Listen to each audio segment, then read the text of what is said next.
Shalom, berjumpa kembali di Urban Channel. Pada sesi ini saya membahas satu topik, menilai perbedaan Isa Al-Masih dalam Quran dengan Yesus Kristus di dalam Alkitab. Ini satu topik yang sangat penting untuk kita pahami, untuk kita semakin mengenal kebenaran Alkitab, untuk kita semakin mengenal Yesus Kristus di dalam Alkitab. Puji Tuhan. Saya akan menunjukkan di sini beberapa perbedaan antara Isa Al-Masih versi Quran dengan Yesus Kristus menurut Alkitab. Di dalam Quran, Isa Al-Masih dikatakan lahir dari seorang perawan Maryam tanpa menikah, berarti belum memiliki suami. Bisa dibaca di Maryam 20. Sedangkan di dalam Alkitab, Yesus dikatakan lahir dari perawan Maria, tetapi sudah punya suami namanya Yusuf. Walaupun sampai Yesus lahir, mereka tidak bersetubuh. Jadi Yesus lahir tanpa adanya hubungan biologis pria dan wanita.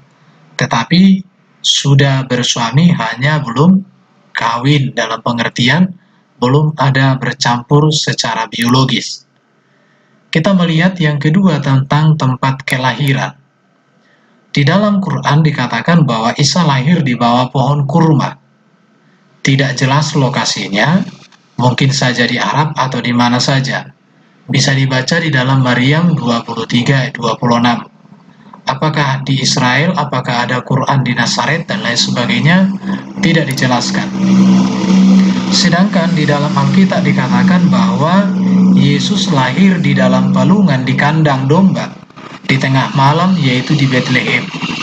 Jadi tempat dilahirkan Yesus ini, penjelasannya itu di dalam kitab Injil itu sangat jelas. Kita lanjut kepada bagian yang ketiga tentang hal mujizat. Di dalam Quran juga dikatakan bahwa dari bayi Isa telah melakukan mujizat, yakni dapat berbicara. Bahkan ada dikatakan membuat burung dari tanah dan lain sebagainya. Tetapi di dalam kitab Injil, jelas dikatakan bahwa Yesus menakjubkan dalam pengetahuan dan perkataan pada usia 12 tahun saat berbicara bersama dengan ahli Taurat di Bait Allah. Bahkan kalau kita melihat tentang mujizat-mujizat Yesus, begitu banyak, ada puluhan, bahkan menurut Injil Yohanes, mujizat yang dibuat Yesus ini tidak dicatatkan, karena begitu banyak. Setiap hari ada mujizat di tengah-tengah pelayanan Yesus. Oke, puji Tuhan, kita lanjut lagi hal kematian. Di dalam Quran dikatakan bahwa Isa itu diangkat Allah naik ke surga. Berarti tidak disalibkan, tidak mati, dan tidak bangkit. Dan ini ada di An-Nisa 157 sampai 158. Sedangkan di dalam kitab Injil dikatakan Yesus mati di atas kayu salib sebagai juru selamat, dan kematian Yesus ini menggenapi seluruh kurban-kurban penebusan. Saya sudah pernah membahas tentang mengapa Yesus harus mati di kayu salib. Jadi Yesus mati sebagai kurban tebusan, karena di dalam kitab Taurat tidak ada penyucian pengudusan tanpa ada darah kurban. Dan Yesus adalah kurban yang sempurna yang diutus oleh Allah firman menjadi manusia. Itulah sebabnya Nabi besar Yahya Yohanes Pembaptis berkata bahwa Yesus anak domba Allah. Berikut kita berbicara tentang hal jabatannya. Dikatakan juga bahwa Isa hanya seorang nabi saja, Maryam 30. Sedangkan di dalam kitab Injil, Yesus dikatakan juga seorang nabi, Yesus juga dipanggil sebagai seorang guru, bahkan juga Tuhan, Kurios, bahkan juga Yesus menyebut dirinya sebagai anak Daud, sebagai Mesias, sebagai anak manusia, sebagai anak Allah. Begitu banyak jabatan-jabatan yang dimiliki oleh Yesus di dalam kitab Injil. Sedangkan di dalam kitab Taurat hanya dikatakan seorang nabi. Itu. Yang berikut saya tunjukkan perbedaannya adalah hal tugasnya. Di dalam kitab Taurat, di dalam kitab Quran dikatakan Isa itu bukan seorang juru selamat di Al-Zukhruf 59.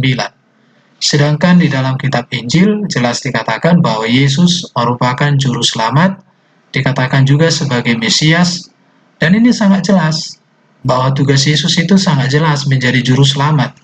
Bahkan di dalam kitab Yohanes, Injil Yohanes dikatakan, Yesus itu membuka, menyediakan tempat di surga bagi orang yang percaya. Jadi dari sini kita melihat ada begitu banyak perbedaan antara Isa Al-Masih yang dikatakan di dalam Quran dengan Yesus Kristus yang ada di dalam Alkitab. Sangat-sangat jauh berbeda sekali. Oke, sekarang pertanyaannya adalah, bagaimana menilai perbedaan data tersebut? Data yang mana yang harus diterima sebagai kebenaran? Apakah Quran? Apakah Alkitab? Ini perlu untuk kita tuntaskan pemahaman kita tentang data ini, baik kita orang Kristen, baik juga untuk saudara-saudara Muslim, perlu untuk membedah data ini. Bagaimana kita menilai perbedaan ini dan data yang mana yang harus diterima sebagai kebenaran? Dua Alkitab atau dua kitab yang diklaim sebagai wahyu berasal dari Allah. Baik Alkitab itu diklaim sebagai berasal dari Allah, wahyu, diinspirasikan oleh Roh Kudus. Demikian juga Quran, bahwa itu berasal dari Allah. Dan kedua kitab yang diklaim berasal dari Allah yang satu ini sama-sama berbicara satu topik berita yang sama, yaitu berbicara tentang Isa atau berbicara tentang Yesus. Namun informasi yang diberikan oleh Allah itu beda, bahkan dapat dikatakan bertentangan. Apakah itu mungkin terjadi? Artinya di sini, kalau Isa sama dengan Yesus, diberitakan oleh dua kitab, yaitu kitab Injil dan kitab Quran, di mana kedua kitab ini berasal dari Allah, diklaim. Mungkinkah Allah yang satu memberikan dua wahyu yang berbeda? Atau Allah sumber wahyu itu satu, tetapi wahyunya berbeda-beda? Ini sesuatu hal yang tidak mungkin, dan ini tidak sesuai dengan karakter Tuhan. Jadi tidak mungkin bahwa dua kitab ini benar sama-sama, pasti ada yang salah atau ada yang satu yang benar di situ. Tidak mungkin Allah yang satu dapat memberikan wahyu yang berbeda tentang satu topik yang sama. Allah yang memberikan wahyu yang berbeda tentang satu topik yang sama, sesuatu hal yang tidak mungkin. Dan menurut saya, kalau sampai Allah itu memberikan wahyu berbeda-beda, dia bukan Allah, dan itu Allah rendahan. Oleh karena itu, maka kita harus menggali data yang manakah yang akurat jika kita menyamakan bahwa Isa itu adalah Yesus sendiri. Oke, puji Tuhan. Jika ada dua data yang bertentangan tentang satu topik yang sama, maka tentu pasti salah satu ada yang salah. Atau dua-duanya dapat dinyatakan salah. Tidak mungkin dua-duanya benar. Sudah pasti. Jadi pilihannya di sini. Pasti ada salah satu di antaranya yang salah, atau dua-duanya memang salah. Tidak mungkin ada yang dua-duanya benar. Tidak mungkin. Di situ. Ya. Jika Isa Al-Masih adalah sama dengan Yesus, maka di antara dua data itu pasti ada satu yang benar, tidak mungkin dua-duanya benar. Namun jika Isa Al-Masih tidak sama dengan Yesus, maka dua data itu sama-sama benar, tetapi tentu tidak berasal dari Allah yang satu. Jadi ini beberapa kemungkinan yang terjadi menyikapi kedua data itu. Kalau Isa bukan Yesus, berarti data Quran benar, data Alkitab benar. Tetapi jika Isa Al-Masih di Quran sama dengan Yesus di dalam Alkitab, maka pasti ada satu yang salah. Maka pasti ada satu yang salah. Tidak mungkin dua-duanya benar.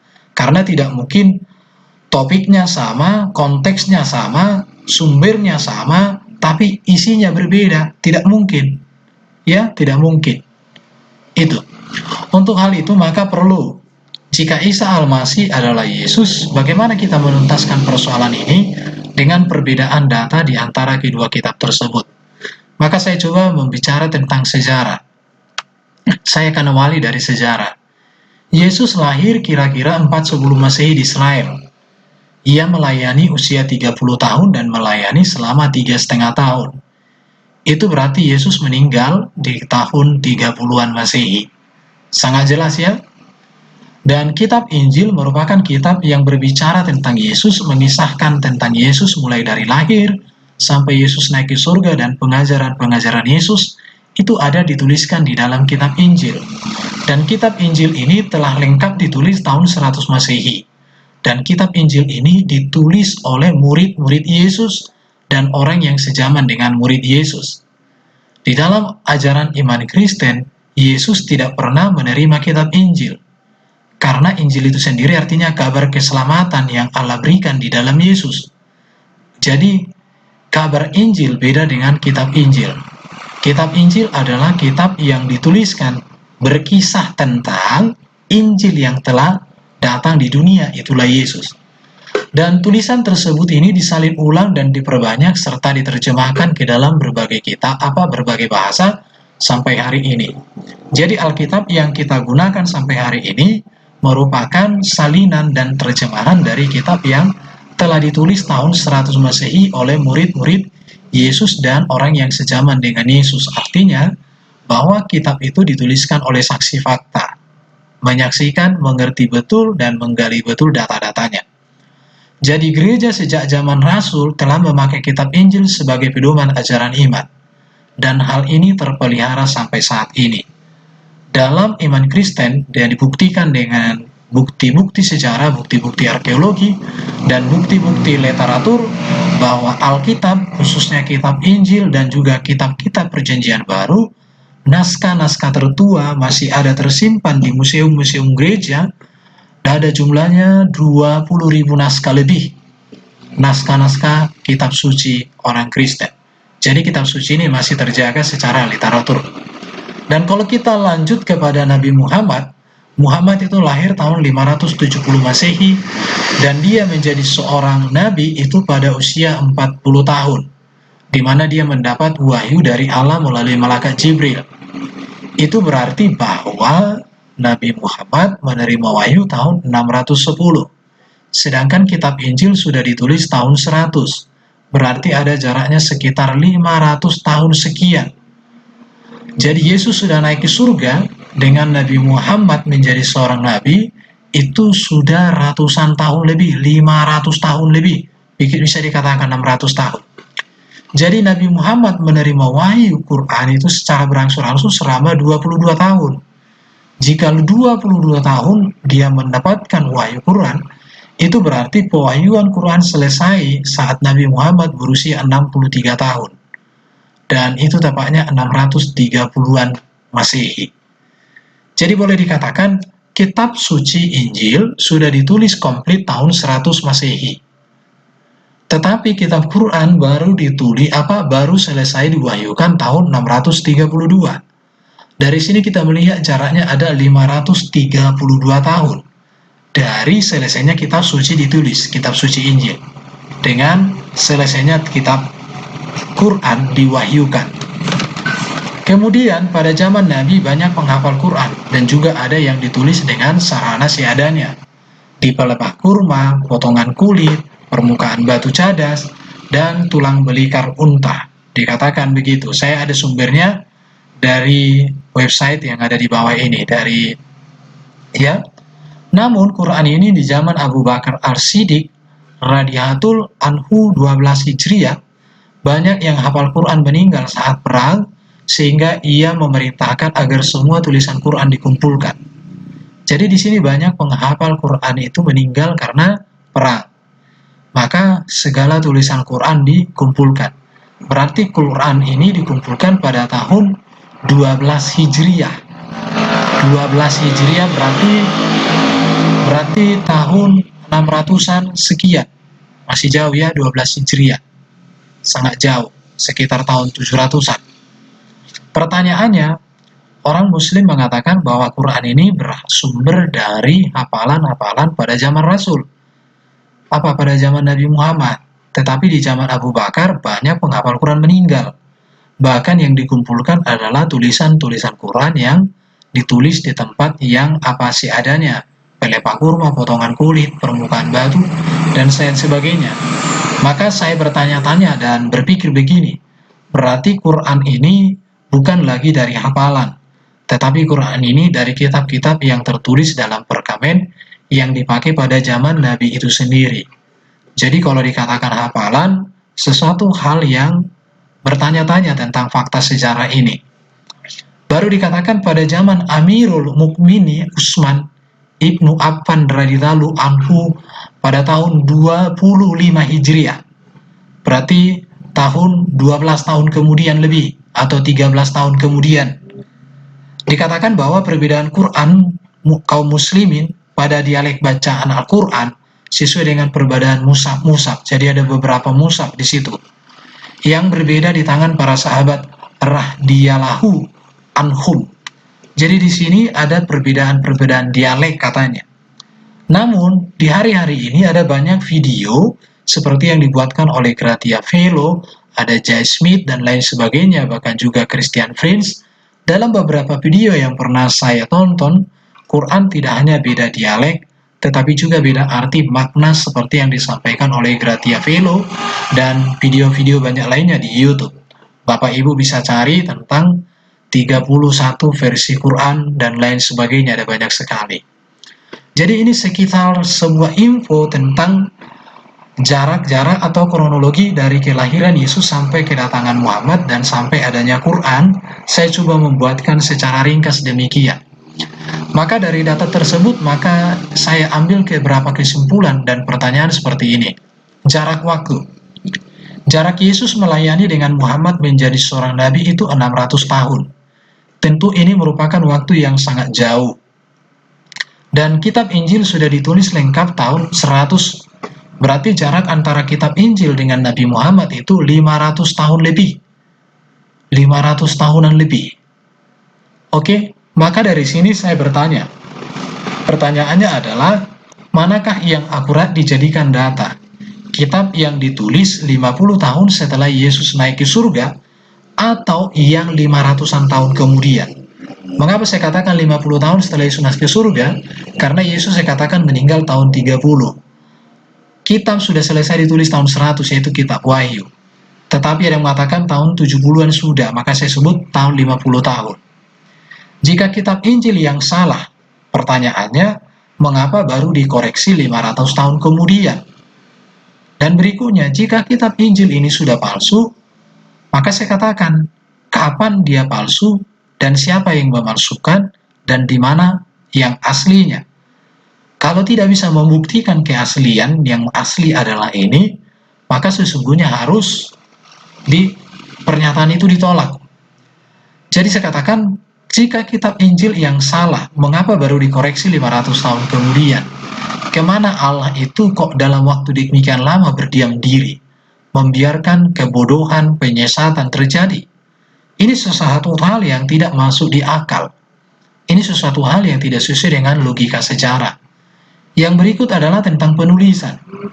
Kitab Injil ditulis oleh murid Yesus langsung dan orang yang sejaman dengan murid yang melayani bersama Yesus dan memberikan sepenuhnya hidupnya untuk memberitakan Injil.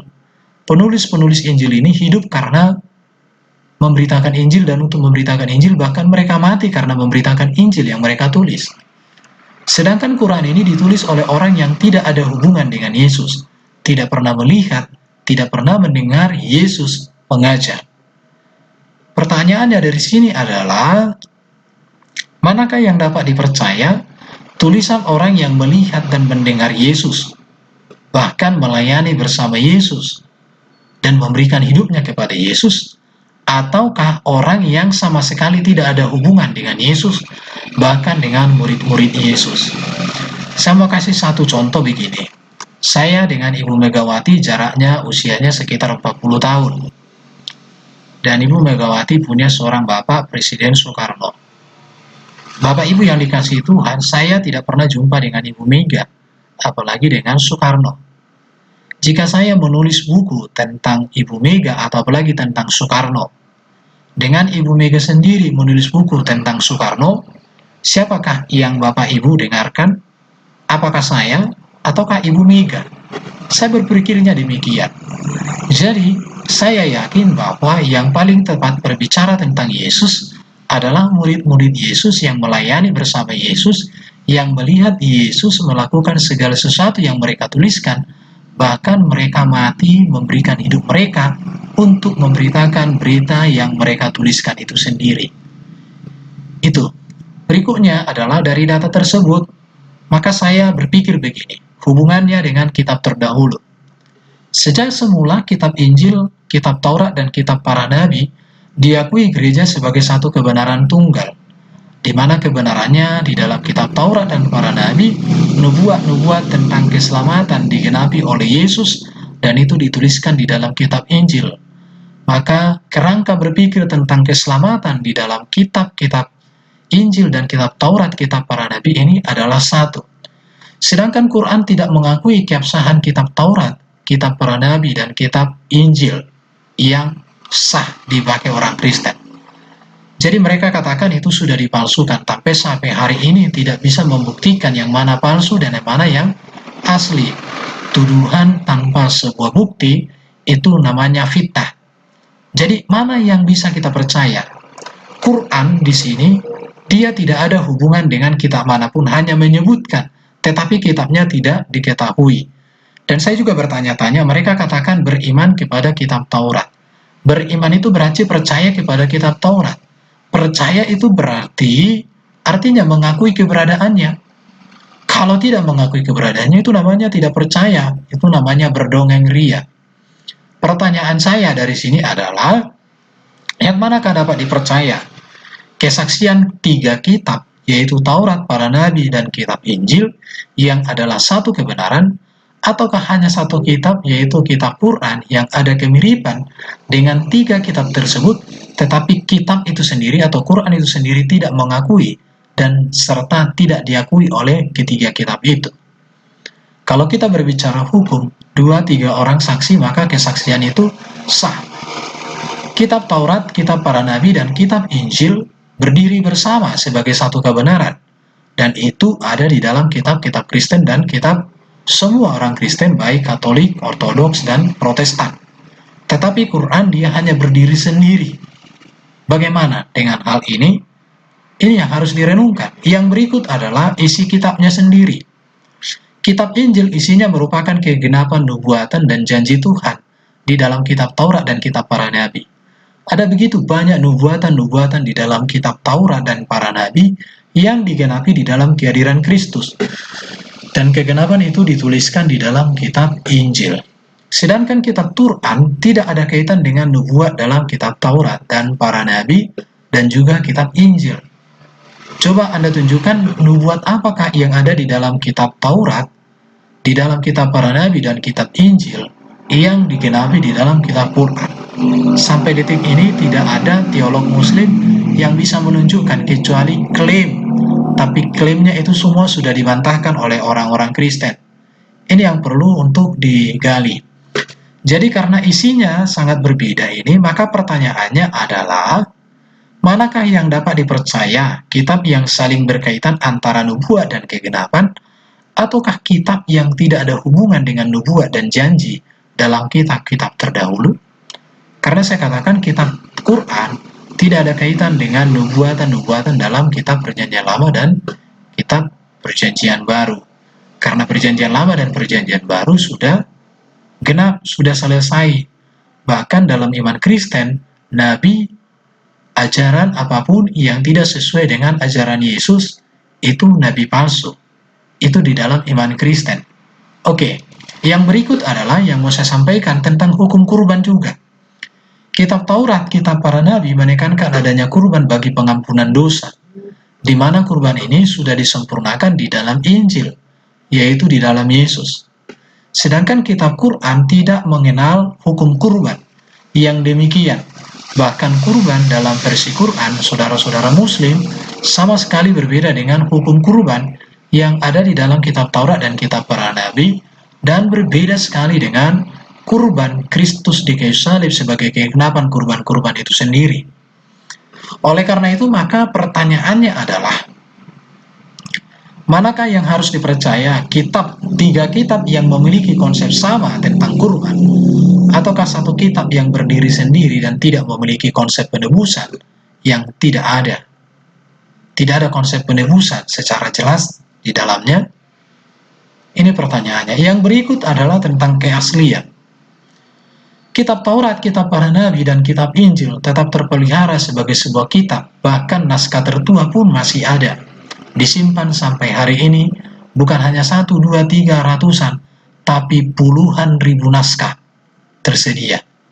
Namun sampai hari ini, sedangkan Quran sampai hari ini, kitab yang ditulis zaman Nabi besar, yaitu di zaman Nabi Muhammad, tidak terbukti secara literatur. Teks tertua Quran sampai hari ini tidak bisa ditunjukkan oleh pakar-pakar arkeolog Islam. Sampai hari ini saya belum menemukan ada satu kitab pun, kitab atau perkamen-perkamen yang ditulis di zaman Nabi digunakan atau disimpan oleh museum-museum Islam sampai hari ini. Itu yang saya mau katakan. Kalau ada, silakan ditunjukkan sama saya supaya saya menyadarinya dan bertobat.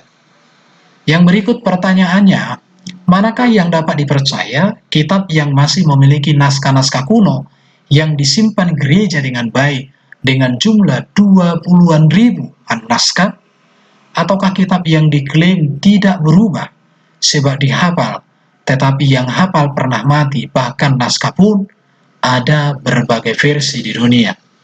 Bapak Ibu, supaya Bapak Ibu mengerti maksudnya bahwa Quran ada beberapa versi, silakan Anda cari namanya Gratia Velo. Dia banyak membahas itu dalam bahasa Indonesia. Tapi kalau Bapak Ibu mau dalam bahasa Inggris, silakan cari J. Smith dan lain sebagainya. Ada banyak penelitian-penelitian yang membuka hal ini, dan sampai hari ini saya secara pribadi menunggu saudara-saudara teolog-teolog Muslim untuk memberikan sanggahan terhadap data-data tersebut dengan memberikan data yang akurat. Puji Tuhan. Kesimpulan saya adalah, jika Isa Al-Masih adalah sama dengan Yesus, maka sumber yang harus dipegang adalah kitab Injil.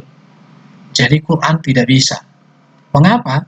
Karena Quran tidak ditulis oleh para rasul Yesus dan tidak sejaman dengan para rasul, tetapi ditulis di tanah Arab oleh orang yang tidak pernah bersentuhan dengan Yesus, ataupun tidak pernah bersentuhan dengan murid-murid Yesus, bahkan tidak pernah berjumpa atau pergi ke Israel. Yang kedua, Quran ditulis di tanah Arab oleh orang Arab, jauh dari tempat peristiwa atau berita, dan juga lamanya kisaran 600 tahun setelah peristiwa terjadi. Saya kasih contoh gambarannya, saya dengan Ibu Mega jaraknya 40 tahun aja. Quran tidak sejalan dengan ajaran Rasuliyah dan tradisi lisan gereja. Yang berikut, sakramen dan tradisi gereja juga, bahkan dalam tradisi Yahudi, tidak ditemukan di dalam Quran, seperti kurban-kurban, hukum kasih sebagai kegenapan hukum Taurat. Bahkan baptisan tidak ada, padahal Yesus mengajar baptis. Quran tidak pernah diterima gereja sejak Quran ada. Bahkan sebagian orang yang percaya kepada Quran memiliki kecenderungan untuk menyerang iman Kristen. Yang berikut adalah Quran dalam hal ajaran moral yang menuntun kepada kekudusan bertolak belakang dengan ajaran Yesus, seperti hukum perkawinan, bahkan hukum kerajaan surga, bahkan hukum-hukum yang lainnya. Yang berikut adalah kitab Quran memang ada memuat nama surat Maryam yang mirip dengan Maria Ibu Yesus, tetapi tulisan itu sendiri tidak ada kaitan dengan Ibu Yesus ataupun dengan saudara Yesus dan murid-murid Yesus. Bahkan Maryam yang di dalam Quran pun berbeda dengan Maria Ibu Yesus, karena dikatakan Maryam. Oke, karena Maryam binti Harun, saudara Harun, itu beda dengan Maria saudara Elizabeth. Oke, kesimpulan yang terakhir adalah Isa Al-Masih dalam Quran bukanlah Yesus yang ada dalam Alkitab. Oleh sebab itu, Alkitab telah berdiri sendiri dan tidak membutuhkan Quran. Demikian juga seharusnya dengan kitab Quran, harus mampu berdiri sendiri tanpa Alkitab. Orang Muslim tidak boleh memakai Quran untuk menilai, apalagi menyerang ajaran Alkitab. Demikian sebaliknya, orang Kristen juga tidak boleh memakai Quran untuk memahami ajaran Alkitab, atau tidak boleh memakai Alkitab untuk menyerang atau menilai ajaran agama Islam. Ingat, Alkitab berdiri sendiri, Quran berdiri sendiri, karena Isa Al-Masih dalam Quran bukanlah Yesus yang ada di dalam Alkitab. Yang berikut adalah, Isa dalam Quran memang tampak mirip dengan Yesus Kristus. Namun kemiripan itu hanya ada di permukaan saja. Secara tegas, Quran menyangkali keterangan Injil yang paling penting mengenai Yesus, yaitu Yesus mati di salib untuk mencurahkan darahnya sebagai kurban penebusan atas manusia berdosa, kemudian Yesus bangkit dan naik ke surga. Ini hal yang tidak diakui oleh kitab Quran. Oleh karena itu, maka Isa di dalam Quran bukanlah Yesus yang ada di dalam Alkitab. Yang berikut, Isa Al-Masih dalam Quran bukanlah Yesus yang ada di dalam Alkitab. Alasannya, Quran tidak mengakui keilahian Yesus, bahwa Yesus adalah firman Allah yang jadi manusia. Quran tidak mengakui keilahian Yesus, bahwa Yesus adalah firman yang jadi manusia, yang kekal adanya, dan Allah menjadikan segala sesuatu oleh firman. Firman bukan diciptakan, tetapi firman kekal dalam diri Allah. Banyak saudara muslim berkata bahwa firman itu diciptakan, mirip dengan saksi Yehova dalam hal itu. Baru yang berikut, Quran tidak mengakui Yesus sebagai juru selamat, sebagai Alfa dan Omega, sebagai hakim adil di akhir zaman yang menghakimi orang hidup dan yang mati. Jadi atas dasar inilah maka saya katakan bahwa Isa di dalam Quran bukanlah Yesus yang ada di dalam Alkitab. Sekian penjelasan dari saya. Kiranya apa yang saya paparkan ini menjadi berkat bagi kita semua. Terpujilah Tuhan, terpujilah Allah kita selama-lamanya.